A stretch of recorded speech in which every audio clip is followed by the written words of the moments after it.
Former president of Maldives, Mohammad Nasheed, has been arrested by the current regime. He had taken refuge at the Indian High Commission in Male. India intervened in this matter, negotiated with President Wahid and the new establishment. A three-member team from the Ministry of External Affairs camped in Maldives. Nasheed finally left the Indian High Commission when he was assured he will not be arrested. But what he feared has actually happened. He is to be produced in court tomorrow. Mohammad Nasheed had sought refuge at the Indian High Commission. In fact, he stayed at the Indian High Commission for 11 days to evade arrest. He called it a politically motivated trial to bar him from contesting the September presidential elections. He left the Indian High Commission after the Indian envoy actually assured him he will be safe after intense negotiations that had been carried out. But now he's been detained by the new regime. And let me bring in headlines today is Maha Siddiqui for more on this. Maha, what is the latest that you're picking up? Nasheed formally arrested or illegally kept in a detention center? Well, what we understand at the moment, Gaurav, is that he has been taken into custody and sent to the Hindu detention facility. Now, we don't really know at this point whether it's a formal arrest or just a custody, which by his party will be, of course, termed as illegal. Remember, there was an arrest warrant today as well for him.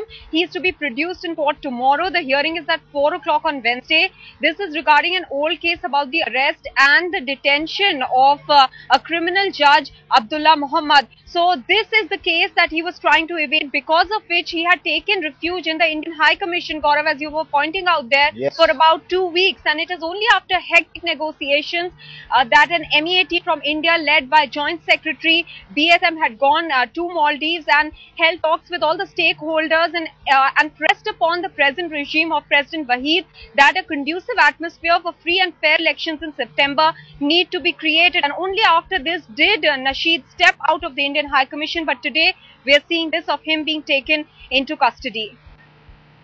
Okay, but this is a major setback. It's a major setback for Indian diplomacy, because India, in a way, had assured him that he will not be arrested. India had worked out some kind of a compromise, and President Wahid clearly did not keep his word to India, Maha. Well, yes, one can put it that way, Gaurav, that indeed behind the scenes a compromise had been struck, and that is why Mohammad Nasheed, who had earlier on, when he had taken refuge in the Indian High Commission, tweeted that he was doing it for his own safety. Clearly, he had felt reassured at some level, and that is why he had decided to step out of the Indian High Commission. But clearly, Mohammad Wahid and his government seem to have gone back on that assurance that might have come to India, after which we had seen the developments Yes. in Maldives.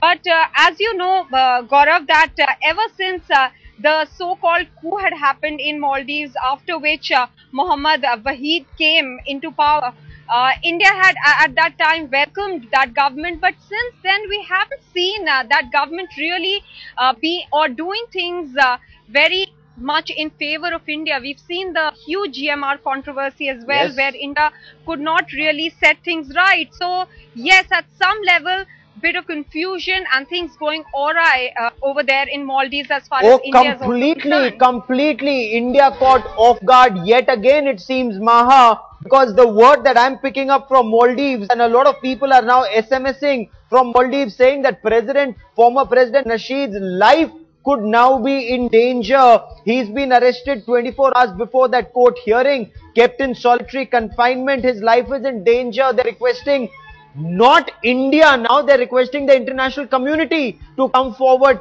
and help, because Indian intervention clearly did not yield the desired result. Now, are they exaggerating, or is there a genuine threat to Mohammad Nasheed's life, Maha? Well, Gaurav, I would take that with a little bit, with a pinch of salt, really, because remember, even the last time around, when Mohammad Nasheed had taken refuge in the Indian High Commission, people from his party and those who had gone in with him, 12 of his party members, had constantly been telling the media and the press that there is police outside in riot gear, which, of course, there was, but they had tried to create a very alarming situation, whereas one did know that there was police waiting outside for Mohammad Nasheed, but they were in no hurry, or perhaps they were not going to break any rules and violate the immunity that a diplomatic mission has in the country and get in and arrest him or take him into custody. So at that level, one could say that maybe if this word is coming from people from Mohammad Nasheed's party, could be slightly exaggerated, but Gaurav, we cannot deny the fact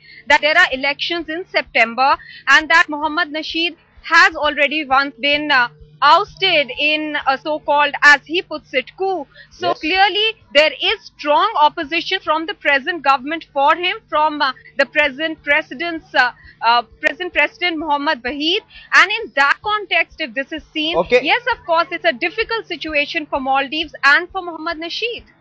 It indeed is. In fact, his lawyers now telling us that they do not have access to him in solitary confinement where he's been detained. They do not even know the details of where he would be taken before being produced in court. For the moment, Maha Siddiqui, many thanks for joining me.